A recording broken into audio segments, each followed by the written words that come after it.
A roast leg of lamb is such a luxury and a treat, it deserves to be celebrated. My way of doing that is by anointing the meat with a fresh green paste, the chief component of which is oregano. It's very hard to describe exactly what oregano tastes like. It's certainly got a bitterness, but also such sweet warmth. I want a whole bunch of oregano here, a small bunch, but a whole bunch. And now, a time-honoured partnership, lamb and rosemary. I need less of the rosemary because it is very pungent and resiny. And you could eat lamb without garlic, but it would seem to me to be an unnecessary deprivation. Got 4 fat cloves here.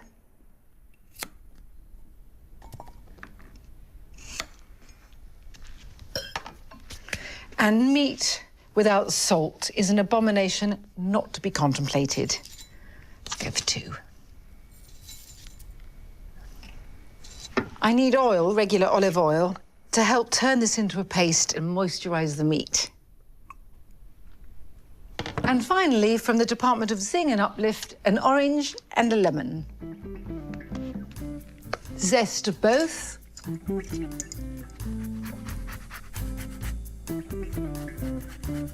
This is where most of the flavour lies. A lemon.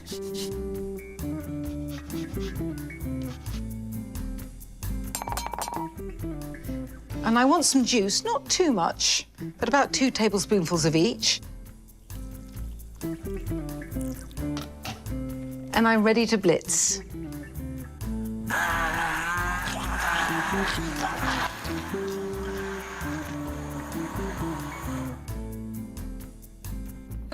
And now for the lamb. There we are. Want to make a few incisions so that the paste infuses the meat. So this is my psycho moment.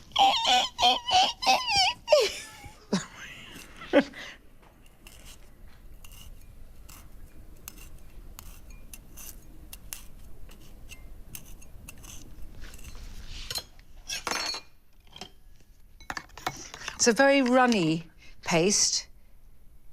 So we're just going to spoon green paste over the pink meat.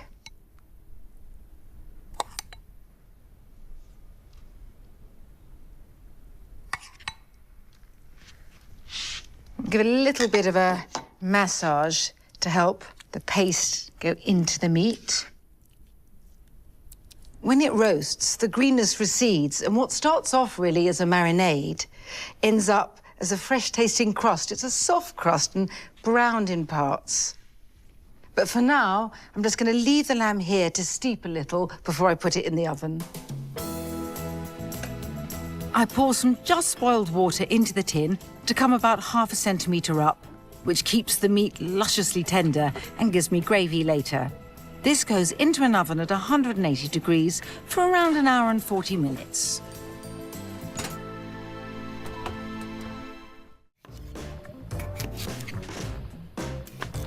I chunk up a tray full of potatoes, I don't bother peeling them, and pour over a good few glugs of olive oil. Then in goes a heady amount of grated garlic and lots of dried oregano. Then I smoosh them about to mix. I love doing this by hand.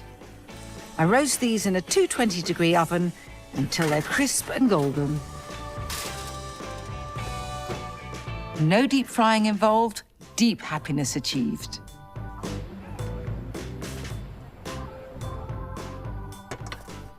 Once the lamb with its soft herb crust is out of the oven, I leave it loosely tendered with foil and let it rest for up to 30 minutes.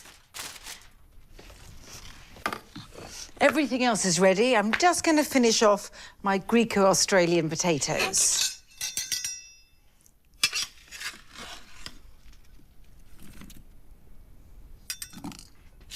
They're meltingly soft on the inside and crisp and golden on the outside now.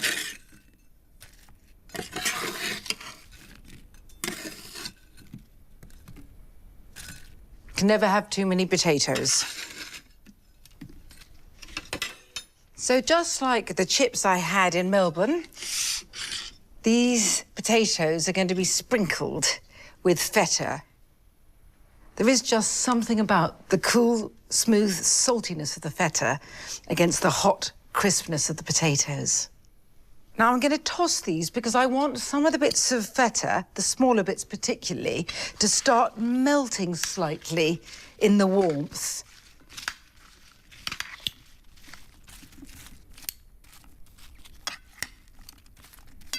But I still want a sharp, cool crumble on top.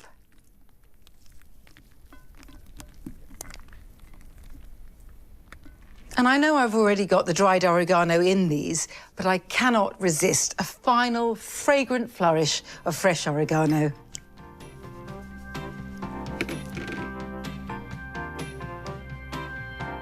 And that's me done. Right, there. You want some ice with it? Some more? Right, who can I No? help to this? I'm very, very pleased to hear it. Well, thank you for inviting us over. Anytime. I love that.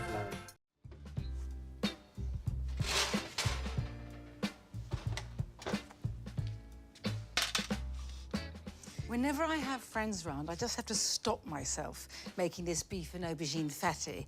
I first had a version of it in a Lebanese restaurant, and I've been obsessed with it ever since. Now, I can do this because I have asbestos fingers and I'm impatient. But a wiser person might let these pitta triangles cool a bit before arranging them on the plate. So the toasted pitta layer is done. Now for the beef and aubergine, which starts off with olive oil.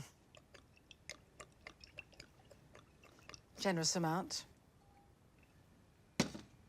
And some finely chopped onion. And I want to cook this patiently and gently so that it's soft and golden. I'm going to turn the heat up and add these dolly mixture-sized cubes of aubergine. It's one aubergine that makes this pile. The reason I cut the aubergine into such small dice, intensely boring though it is not only because they'll cook faster that way, but because they'll also give a much more even covering on the pitta later. So now the aubergine confetti has softened and fused almost with the onion. Some spicing is in order, cumin and coriander. I'm using ground cumin and ground coriander here, which gives them much more pungency.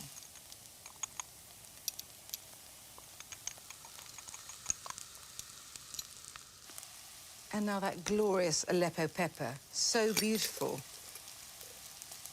Looks like flakes of terracotta.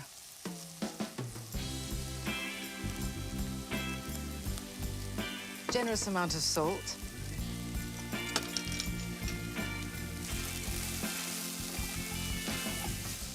Aubergine is quite extraordinary at just drinking up flavour.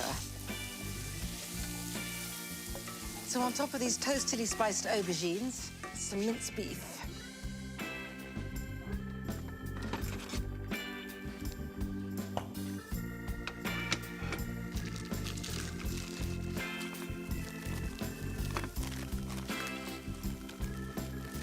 Need the heat up a bit for the beef because I want it to brown fast. Now, this isn't a sauce. I'm not going to add any liquid because what I want to do is to be able to add it in warm spice crumbles to the toasted pitta bread. This isn't going to take very long to cook, but while it does, I'm going to have a casual tidy up.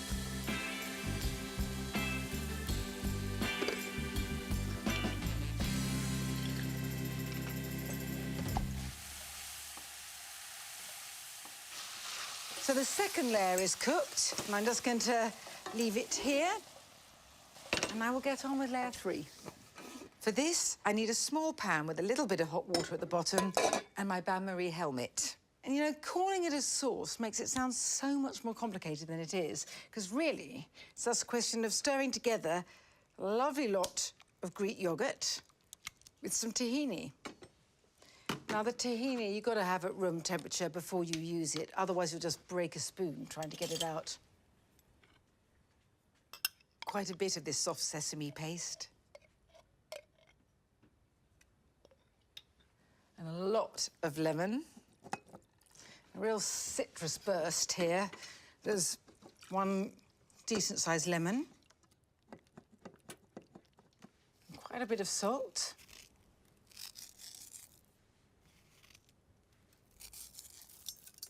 And 2 fat cloves of garlic. This has got a bit of a kick.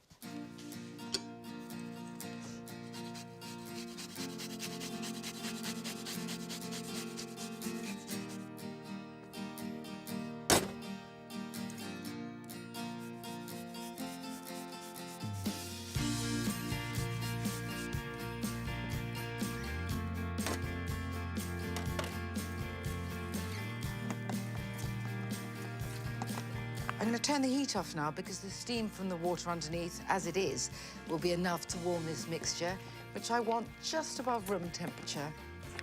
And when it gets there, it has the texture of softly whipped double cream, and you can see that it's billowingly increased in volume.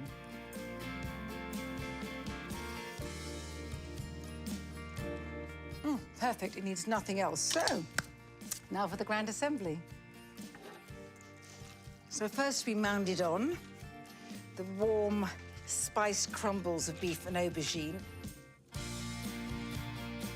And now I'm going to drape it with this creamy tahini sauce. I quite like a bit of the beef peeking out underneath, though.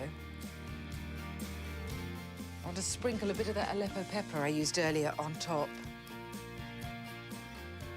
Turn of the pomegranates, and I'm going to add some in almost bejeweled clumps.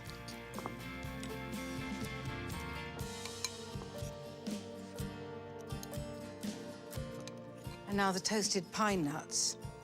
And there are a lot of pine nuts and there are a lot of pomegranate seeds because they're not just decoration, beautiful though they are. It's all about adding texture as well. And finally, some finely shredded fresh mint. You know, I think of this as a refined Middle Eastern version of nachos, which I'm now going to bear proudly aloft.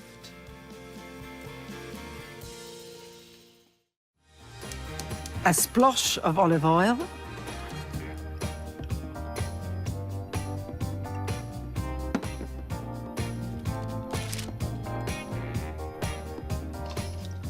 Full of mellow fruitfulness, the oaky richness of marsala, and the sweet-smelling woodsiness of thyme.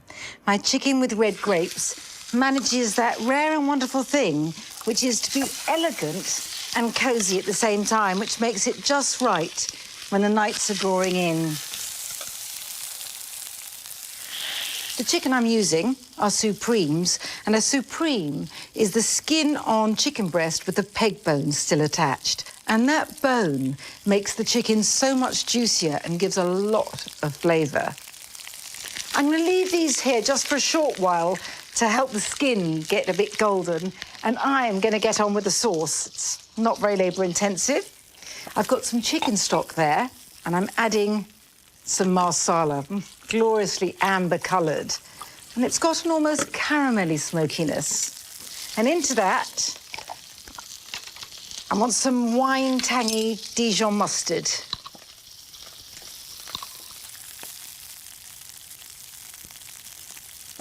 I'll give it a little whisk here.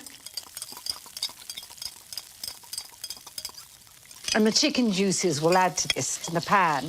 And now, it's so unlike me to be putting grapes with chicken, but the thing to remember is, in fact, what these grapes give is a puncture of fruity sharpness. They're not terribly sweet, or not sweet at all. And along with the grapes, I'm going to give a fragrant scattering of thyme. So let's see how this is doing. Perfect. You see, they're starting to get gold. They'll bronze up more in the oven.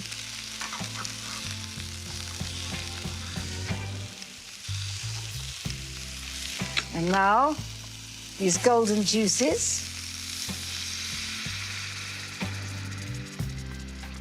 I'm going to wait till the liquid comes to a bit of a bubble. And once the grapes and thyme are in, this just needs to go into a hot oven for about 20 minutes. And the chicken will be juicy and cooked and the skin bronzed and crisp. And we're off.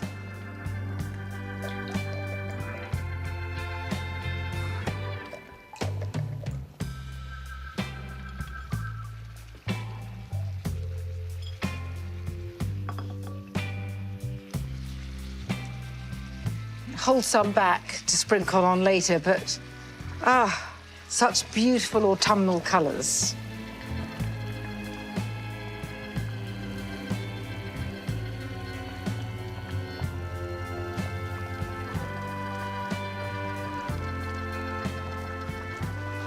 Beautiful.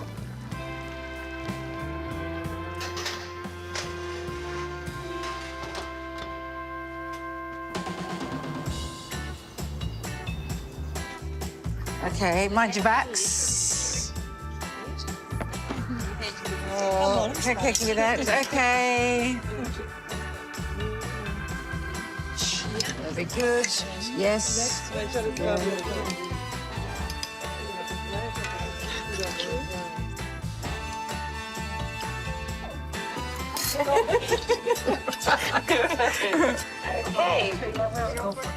Handy on the here. I'm going to dunk some bread in. I highly recommend it. No, you know what? I'm going to do a bit of a dippage. Oh, yeah. It's good. It's good. It's really good.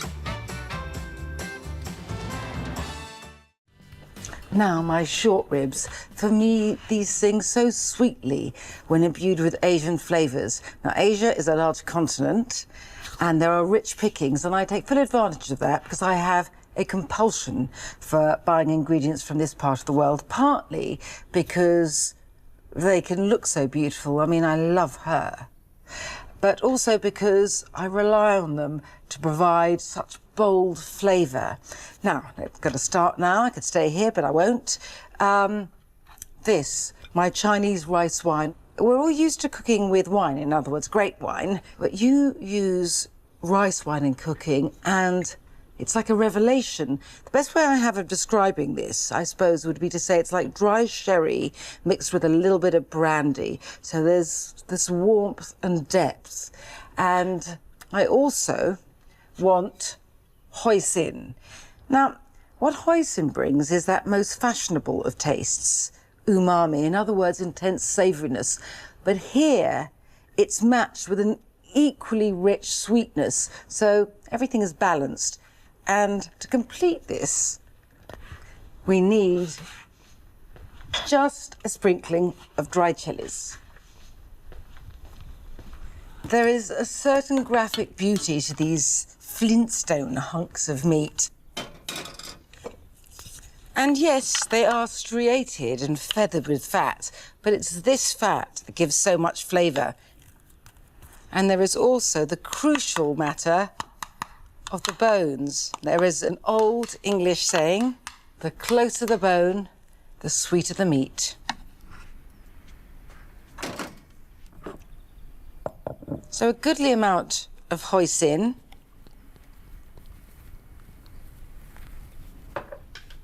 You don't need stock because there's so much flavour from the short ribs. So water, simply water.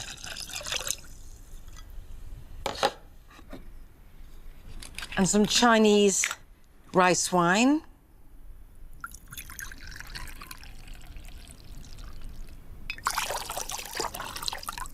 And a little bit of soy, not too much.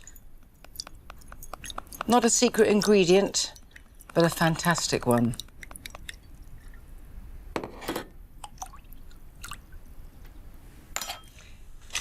And now I want fennel, I want cinnamon, I want star anise, I want ginger, and I want cloves. And I do this lazily and easily with some 5-spice powder. Quite a lot. But the glory of long, slow cooking is that flavour's always mellow. You can be bolder. And don't be frightened by the amount of chilli. This gives warmth. It's not going to blow your head off. I want a small amount of sesame oil. I don't need any extra fat, but I do want the toastiness of the sesame oil. Just stir everything together, just so I can get an early preview of this rather feisty fragrance. And a final ingredient, I want 4 fat cloves of garlic. I just grate them straight in. And because of the long time in the oven and the resting afterwards, you don't get any acrid hit from the garlic, just sweet mellowness. And now, for the sacred anointing.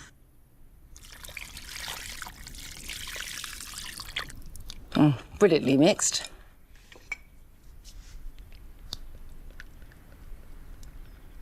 This spicy bath that the beef will braise in is scant, but that doesn't matter. I have a plan.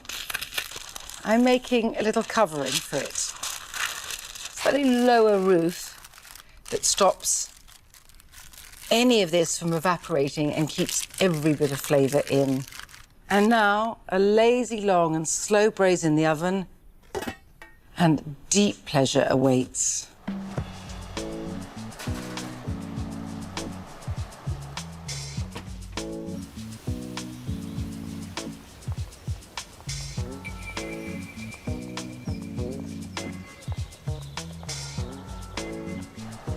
After the beef ribs have had a good 4 hours in a really low oven, let the rich stew cool without its lid or paper covering.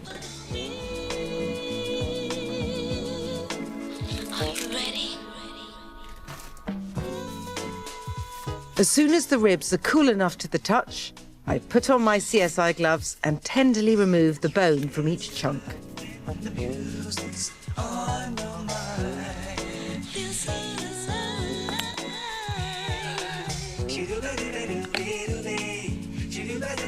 Then, this is crucial, put the stew in the fridge for at least a day so that the flavours deepen and yet mellow at the same time.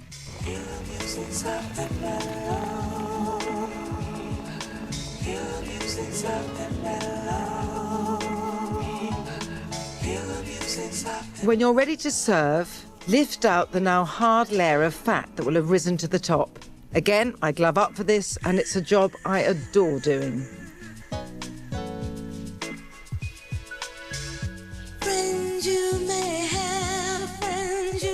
And all that's left to do now is reheat the aromatic stew in an oven for about an hour, making sure it's piping hot before serving.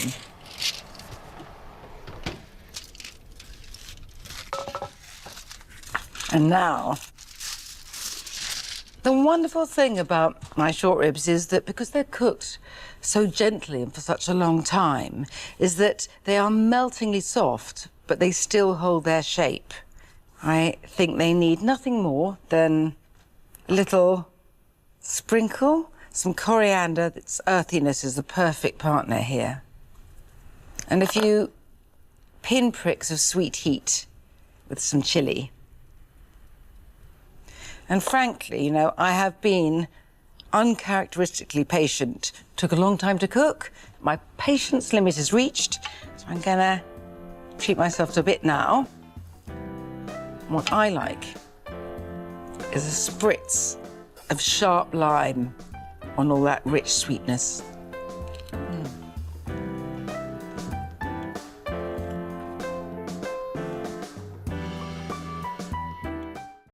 Countless recipes start with an onion, but I prefer the sweeter, gentler tones of a banana shallot. If banana shallots elude you, you could always use a small red onion. These just need to be cut into chunky half moons. This is just so joyously easygoing. It's all about flavour, not finesse. A bit of fennel. Let's halve it. Try and remove the core. And as for the rest, just chop it, tubey bits and all. And a couple of cloves of garlic, Not minced or anything, just squished so I can get the skins off. And the thing about garlic is that when you mince it, it's really strong and hot. But when it's squished like this, it's mellow and sweet.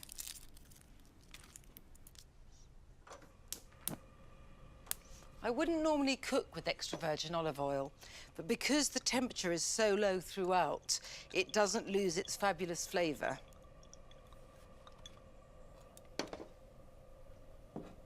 Into the pan with this mixture.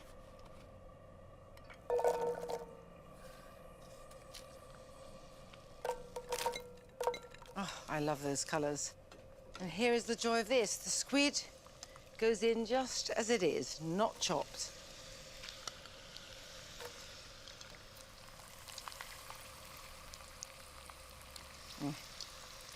Tentacles, always fabulous. There are really two ways to go with squid. You either cook it quickly at a high heat or go low and slow, and this is low and slow. And because the fennel and the squid both give out quite a bit of liquid, really this is about softly braising rather than frying. So you can see now that the tentacles are beginning to curl and have turned a wonderfully rosy terracotta at the edges, and the body of the squid has lost its translucency. So, on with the dance. Some Orzo pasta, and a can of tomatoes, a good squirt of tomato puree, just to boost the tomatoiness. And whenever I use canned tomatoes, I always swill out the tin with water, get every last drop. And in it goes. Little souvenir from a holiday, a splosh of Orzo. Don't be alarmed by this or by the fennel. Even those who profess aniseed antagonism love this. If you don't have Orzo, you could use vermouth. I'd be happy with red or white. It's important not to season at this stage, not least because any salt added now would toughen the squid.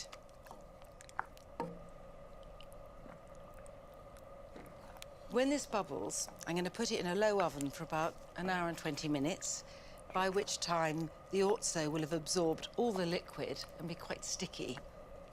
And this squid will be so soft, I'll be able to cut into it just with this wooden spoon. And lo, it bubbles. So clamp on a lid and into the oven.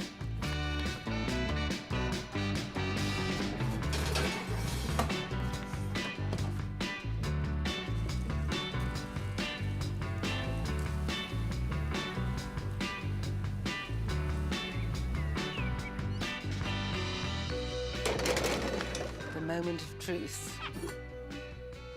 That's everything I wanted to see. Now it needs some water.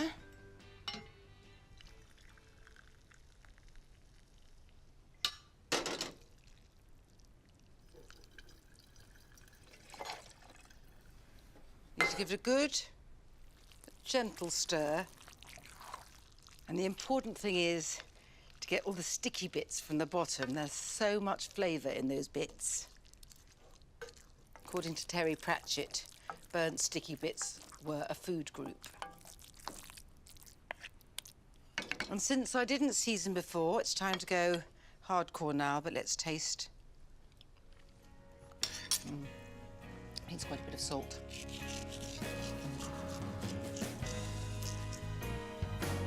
Some pepper.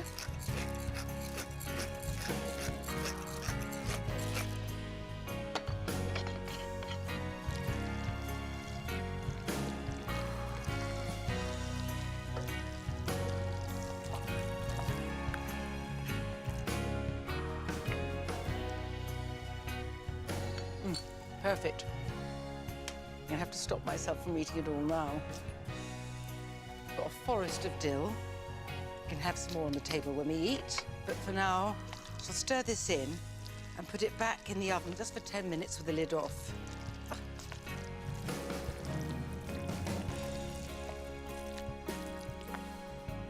A bowl of this with a crisp green salad, food for the Greek gods.